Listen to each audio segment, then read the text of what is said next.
After the big series that Wilyer Abreu had over the weekend against the Texas Rangers, it's become more and more apparent that he's an outfielder the Red Sox need to keep on this team for a very long time.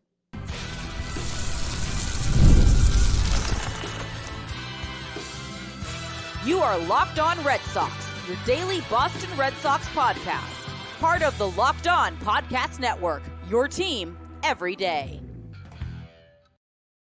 Hello and welcome to Locked On Red Sox, your daily Boston Red Sox podcast, part of the Locked On Podcast Network, your team every single day.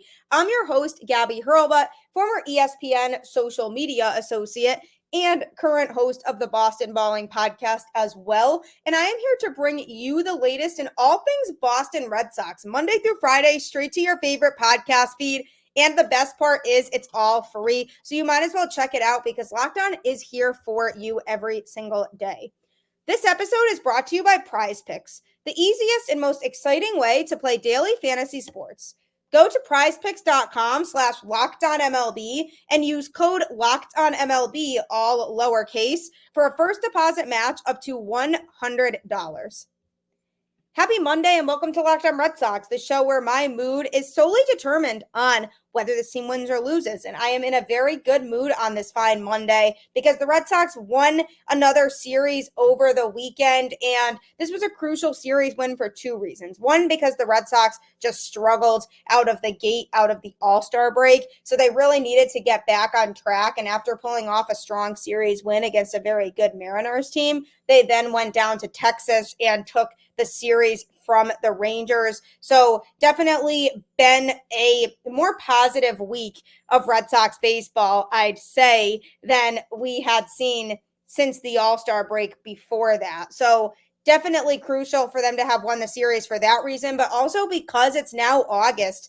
The last couple months of the regular season are upon us. And with the Red Sox fighting for a playoff spot, it has just become very crucial for them to be winning games and grabbing series victories. So definitely a good series win for a team that is going to be tested in their next series and arguably the most important series of the season thus far against the Kansas City Royals. Definitely have to at least take two in that series, given that they are not far behind KC in those wildcard standings right now. So heading into a very important series, but one player who's largely to thank for the Red Sox winning the weekend series is Wilyer Abreu, who had a good series overall. On Friday night, the Red Sox brought the bats. They won 11-6 and recorded 16 hits in the game. And Abreu went 3 for 5 with 2 runs scored and 3 RBIs. He did hit a home run in the game.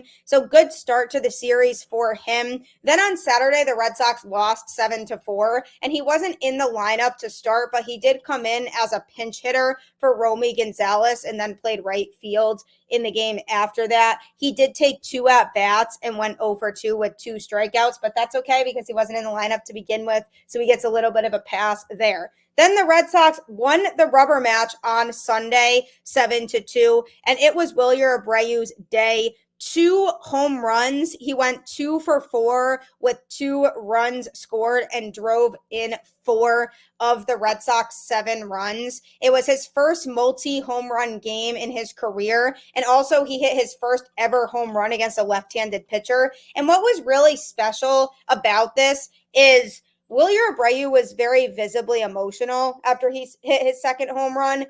And people were wondering why that was, if there was something going on. And then Alex Cora revealed after the game that he found out late Saturday night that his grandmother passed away, which is incredibly heartbreaking. Losing somebody close to you is the hardest thing in the world. So it's got to be mentally hard for a player to stay focused on a game they have to play the next day. But Wilyer Abreu went out and responded by having the performance he did on Sunday. And that just goes to show that his grandmother was definitely his guiding angel looking over him. And he went out and did that for her. And that's really special. And Abreu has done nothing but prove that he should be somebody who deserves to be in this outfield long term. If you think about the future of the Red Sox outfield, it could be Wilyer Abreu, Jarren Duran, and Roman Anthony as the core outfield group. And that's a very talented group of outfielders who can absolutely mash baseballs. I mean, Abreu's season stats now on the year, have been nothing but strong for him. 275 batting average,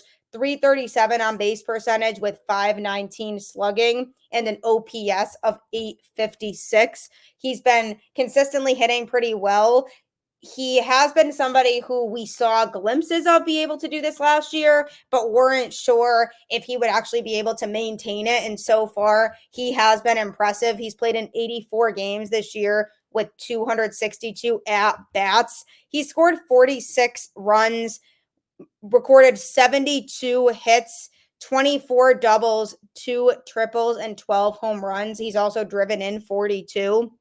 One thing to note is that he is one of not many players on this Red Sox team in double digits in home runs. Rafael Devers has 25, Tyler O'Neill has 22, Jarren Duran has 14, Cedar Rafaela has 13, and then it's Abreu with 12. So he is in the top 5 in terms of most home runs on this team this year, which is definitely very impressive. One thing to note is his strikeout to walk ratio. He has recorded 25 walks on the season to go with 82 strikeouts, which is a lot better than what Cedar Rafaela has done, who's only taken 12 walks and struck out 105 times. So it's blatantly apparent that Wilyer Abreu has had a lot better plate discipline than Rafaela has had this year. So when you compare the two, yes, Rafaela has the advantage from a speed standpoint, and he also has the advantage in terms of playing both in the infield and the outfield, because Abreu really is just an outfielder. So from that standpoint, he has the advantage too. If he stayed on Rafaela, because the Red Sox could put him either at shortstop or in the outfield, which they've done a lot of this year. So those are the two things that he has going for him more. But in terms of his overall play, Abreu has been playing better baseball this year. And we can see that in his numbers and just his constant improvement and growth and constant confidence that he displays at the plate. I will say one thing to note for him this year is that he has a 9.0% walk percentage and a 27.8 strikeout percentage. Just for reference, the league average last year in strikeouts was 22.7%. So he's a little higher than that this year. And the league average walk percentage was 8.6%. So he does walk more frequently than the league average was last year, which is definitely a good sign because it shows that he's willing to be patient and take his walks, which is key for somebody who's trying to succeed in this league and make it long term. So I really like a lot of what I've seen from Abreu. I would love to see him just continue that versatility of being able to bring a lot of different skills at the plate and just continue to mash baseballs, because he is somebody in this Red Sox lineup who, if he gets on a tear, he's really difficult to pitch to. And it makes a difference for this Red Sox team because they have talked a lot about what their outfield situation is going to look like moving forward beyond this season. And they have this stud in the farm system in Roman Anthony, who's a very good outfielder and is going to be somebody who likely is going to contribute in the long run. And then they have Jarren Duran, who obviously was All-Star Game MVP, is just one of the best all-around players on the team by far and can just do so much. So he likely is here to stay. And then you have that third outfield spot that's kind of up for grabs right now. Tyler O'Neill is going to be a free agent after this year. I'm thinking the Red Sox likely don't re-sign him and he goes elsewhere. So then it kind of leaves either Cedar Rafaela or Wilyer Abreu. Which one provides more overall value? Right now, I'm going with Abreu. And Rafaela has his moments for sure. He's had some hot streaks this year at the plate where he's just gone on an absolute tear and he's been able to really contribute offensively and make things happen.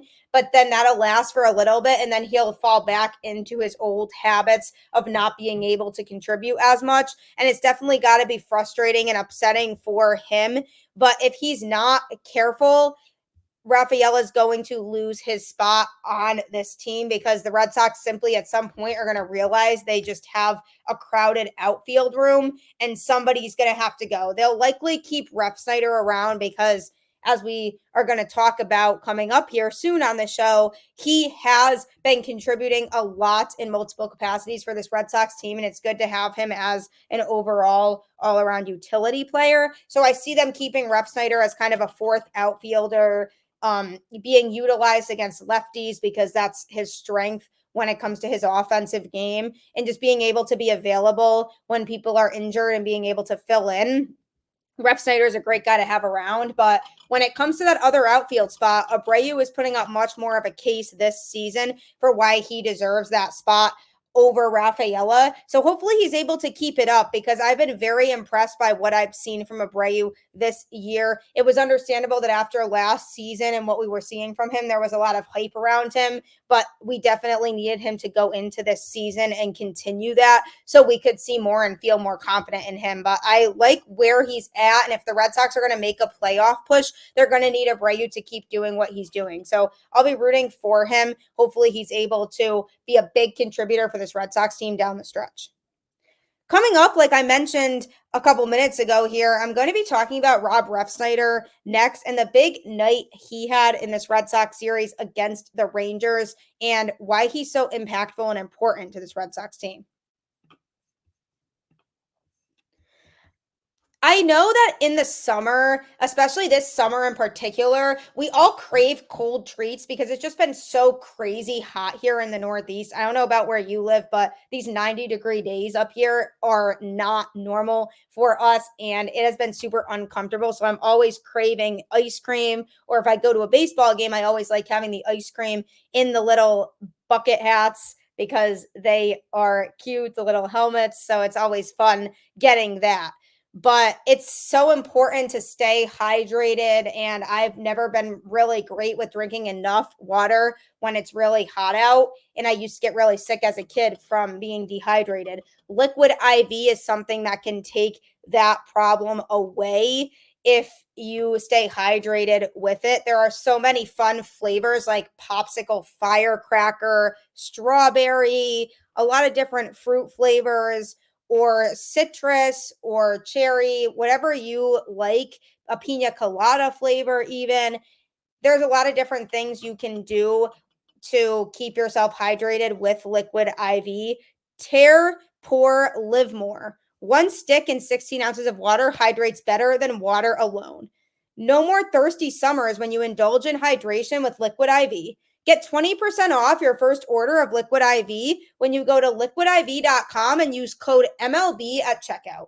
That's 20% off your first order when you shop Better Hydration today using promo code MLB at liquidiv.com. I promise you it'll be an absolute lifesaver when you are dehydrated for any reason. So make sure that you purchase some today.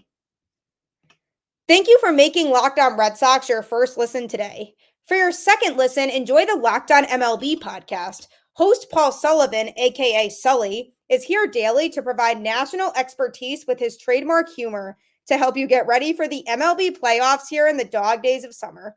Prepare for the Fall Classic with Sully, who has it all covered every single day on Locked On MLB. Available on YouTube or wherever you get your podcasts. Part of the Locked On Podcast Network, your team every day. Sully's great. I've done some crossover shows with him, and he will keep you in the loop on every other team here, especially the ones close to the Red Sox in the wild card race. So make sure you check that out today. The Red Sox had a great series win over the weekend against the Texas Rangers, which, by the way, it's crazy how much the Texas Rangers fell off this year after winning the World Series last year. They're currently 53-59. And obviously, you never know. Baseball is very unpredictable, but I would not have guessed that they would be struggling this much. And they're not completely out of it yet. The AL West is the type of division where you have to win it in order to make the playoffs, most likely, just because there aren't a lot of crazy good records in that division right now. So the Rangers' likely only hope of making the postseason is if they do win their division. So it's been interesting the way they've struggled this year, since a lot of that team is still intact that won the World Series last year. But the Red Sox went into this series with their starting pitching struggling and players not really able to perform because the Red Sox offense was putting up a lot of runs and their pitching was just not able to match that. And they were also giving up a lot of runs. So very much not good, but they did lose the middle game of the series on Saturday night. Rob Refsnyder was batting in the 2-hole. And let me tell you, he put some offense into this game with a 4-for-4 night 3 RBIs with 2 home runs and a walk. He basically brought the entirety of the offense. Rafael also got 2 hits in the game, and a couple other players got a hit here and there. But his 2 home runs and just having a 4-for-4 day fueled the Red Sox offense, and he literally drove in 3 out of the 4 runs the Red Sox scored. It was just not a good game for the Red Sox in general. Tanner Houck went 5 innings, giving up 8 hits and 6 earned runs, so definitely not a characteristic start of Tanner. He walked 2 and struck out 7. He did give up 2 home runs. So Houck, ever since coming back from the break, has been struggling. He had such a good first half of the season. So what is exactly going on with him is a topic for another day, but he just didn't pitch well, and the Red Sox as a whole just were not able to get the job done on Saturday. But Rob Refsnyder certainly brought it for this Boston Red Sox team, and I've been so happy to watch him this season. 307 batting average on the year, and the biggest thing that stands out to me about Rob is how much he's improved against right-handed hitting, because we always knew he could hit against lefties, and the Red Sox still use him to pinch hit against lefties a lot, even if he's not in the lineup that day. But the fact that he's now hitting just as well against right-handed hitters too has been very impressive for this Red Sox team as they are, again, trying to navigate their way to a postseason spot. He's a very professional hitter. I like a lot of what he's been able to do. He has a 390 on base percentage with a 497 slugging. He's played in 65 games this year. Keep in mind, he played in 89 games total last year, and he had 202 at-bats last year. He already has 199 at-bats this year, so he will far surpass that number from last season. He scored 31 runs total last year. He's already scored 25 this year. He recorded 50 hits in the whole season last year, already has 61 this year. Last year, 9 doubles. This year, 15 doubles, a triple in both seasons. 1 home run in 2023, 7 home runs this year. 28 RBIs last year and 29 this year. He took more walks last year with 33 compared to 23 this year, and 5 hit by pitch in both years. 47 strikeouts last year and 56 this year. So his strikeout to walk ratio has decreased a little bit from what it was at last year, but stolen bases last year with 7, this year only 2. So he just hasn't really brought as much speed this year. But again, they don't really need it because of the fact that Duran, Hamilton, and Rafael a lot of times are all in the lineup at the same time. So they're providing a lot of that speed that the Red Sox do need. So in general, his numbers are very much a lot better than last year. And a lot of that's because he's being utilized more. Last year, he was primarily just utilized more against the lefties, but now he's being utilized more against both righties and lefties since he's been hitting well against both. And it's been really nice to be able to see him just continue to be a leader on the field for this team, because he is a veteran with a lot of experience, and be able to just always find a way to get those big hits that the Red Sox need a lot of time. Although in Sunday's game, he did go 0 for 5, which was tough with 2 strikeouts. So not his day, and he did swing on the first pitch late in the game when the Red Sox had the bases loaded, and they were up 6-2. So it didn't end up being a huge deal, but it's still the principle of it. When you have the bases loaded and the pitcher isn't really throwing a lot of strikes, you should wait and force him to throw strikes instead of just swinging at the first pitch. So I wasn't exactly happy with that. But overall, I can't really criticize Refsnyder, because he has just had a very good season for Boston this year, and he has been one of the most consistent hitters. He's been over 300 for a batting average for a lot of the season. In terms of his strikeout to walk ratio, he's striking out 24.1% of the time and walking 10.3% of the time. So it's definitely at the point where it's different from last year, because last year he was only striking out 19.3% of the time compared to the 24.1% this year. Last year, he also walked 13.6% of the time compared to 10.3% this year. So definitely a blatant change in numbers from that standpoint. But why is Refsnyder so important to this Red Sox team? Because there's a lot of different things that he can do in order to be utilized. Even if he's not in the lineup that day, he can come in as a pinch hitter, especially against a lefty, because a lot of the times he'll be able to record a hit or drive in a run in some capacity because he can make a lot of hard contact against lefties, or he can play in the outfield and be in the lineup regularly, which is a lot of what he's been doing this year. And he's gotten that opportunity to be in the lineup more regularly than he was last year.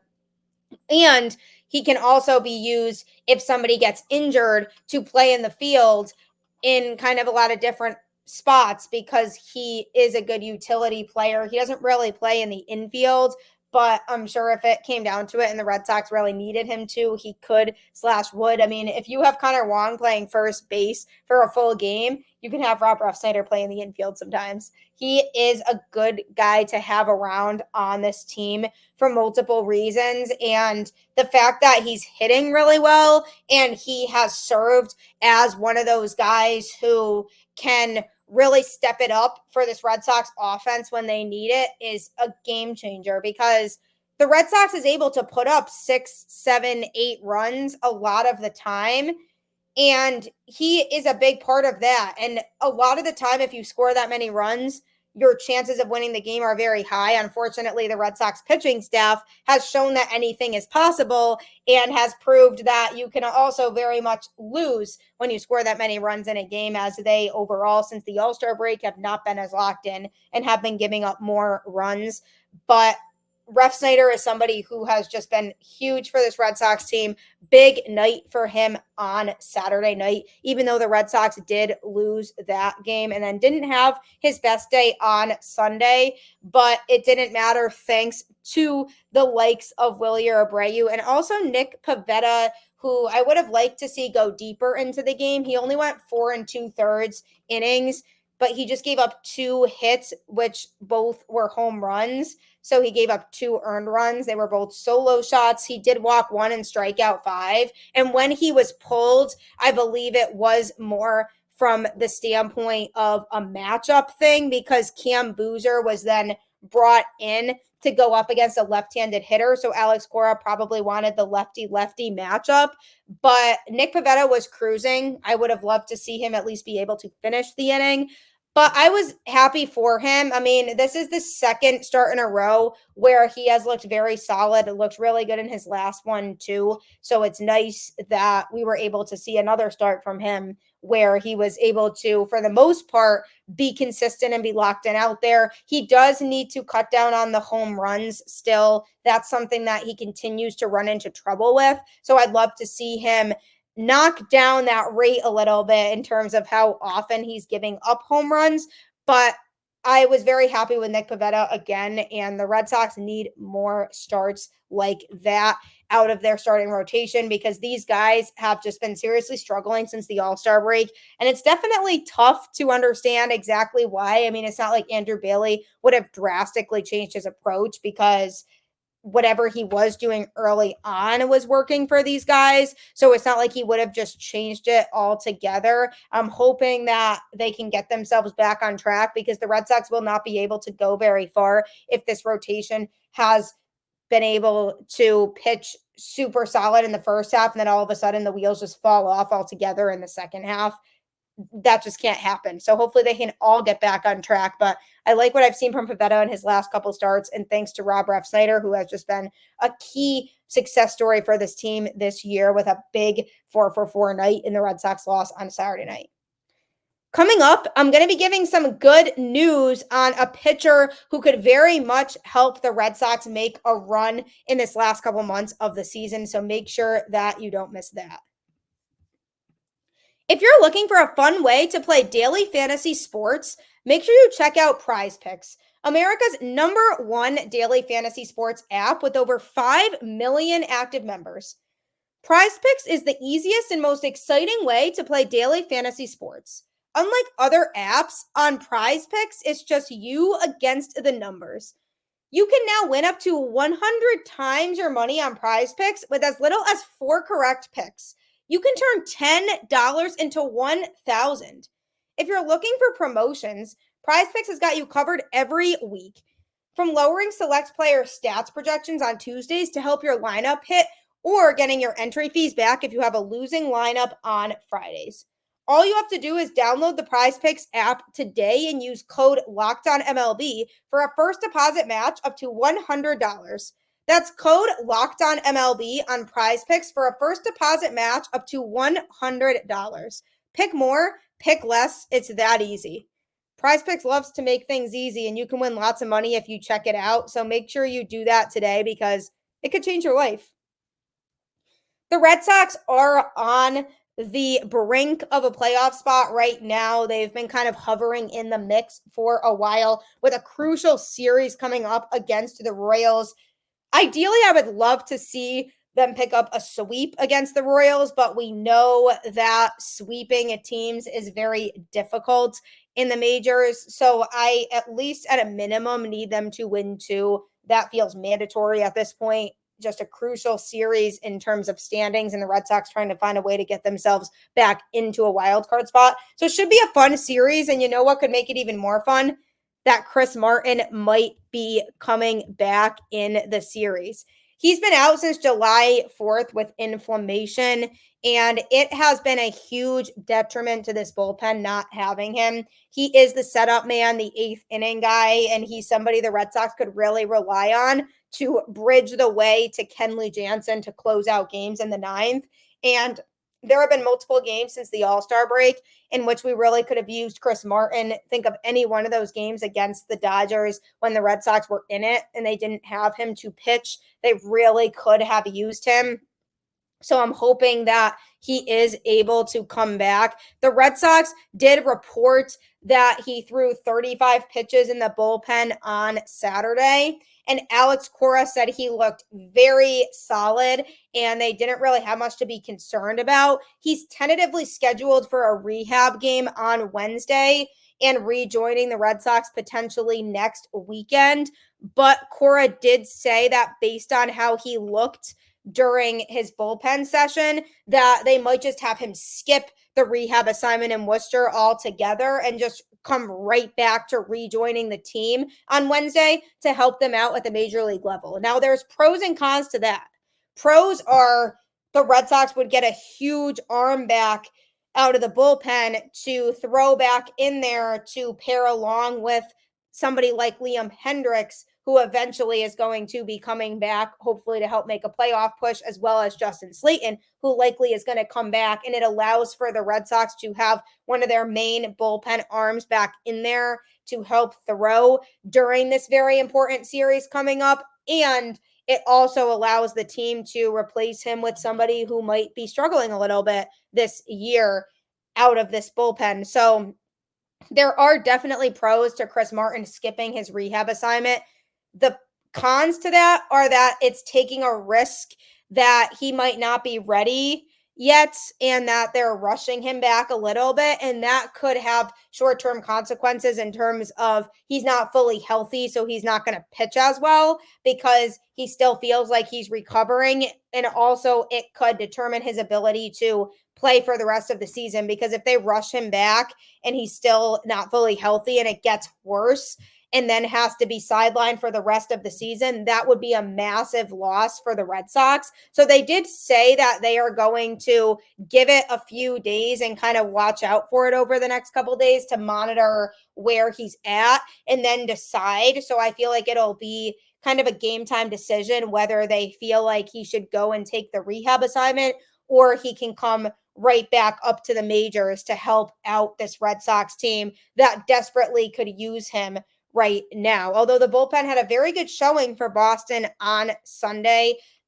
4 relievers that came into the game for the Red Sox retired 13 of the 14 batters they faced. So that was very nice and very refreshing given how much this bullpen has been struggling as of late. So they could really use their setup man in Chris Martin. I see pros and cons to both ways, whatever they decide, but it really will come down to over the next few days how he's feeling on Wednesday, and then they'll make the call on whether he should go to Worcester and make his rehab start there, or if they would have him come right up to the majors and just come back to pitching in relief for this Red Sox team. So either way, whatever they decide, I won't hate the decision, because the last thing you want to do is rush somebody back and then you find that there's more long-term consequences to that, and then the player ends up being out for the rest of the season. And then what do you do? Because then you really don't have your eighth inning guy on a team that's trying to make a run down the road. So it's definitely very important to have him back. And if he does come back and he's able to just dominate like we saw from him last season, then you couple him with Justin Slayton coming back and Liam Hendriks, who hopefully will be able to make an impact out of this pen.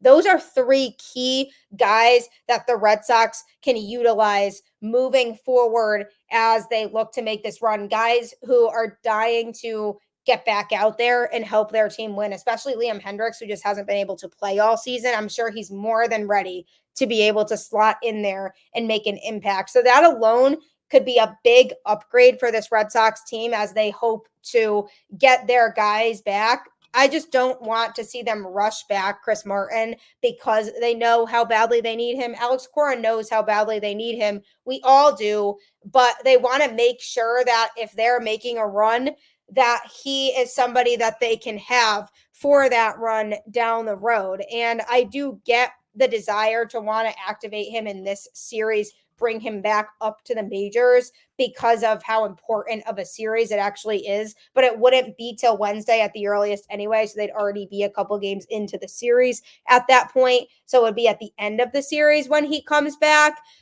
So I do get the urge to want to kind of go for it and bring him back in and hope that he's able to contribute.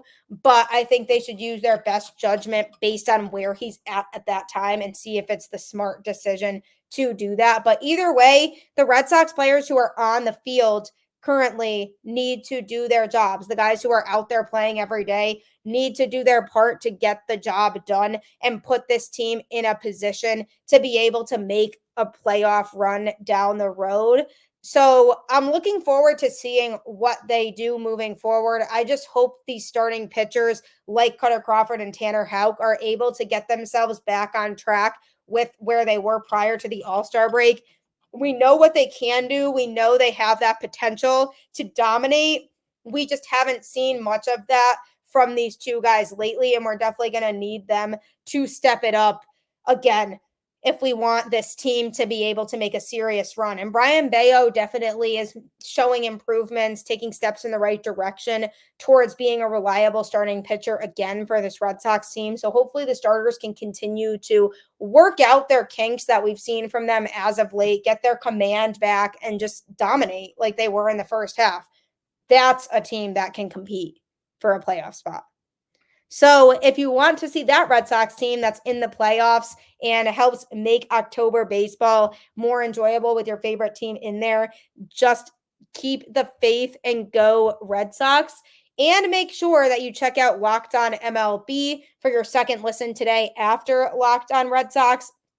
Locked On MLB will keep you up to date on every team across the league. So make sure you check that out with Sully next. Go Red Sox, and I will catch you on the flip side.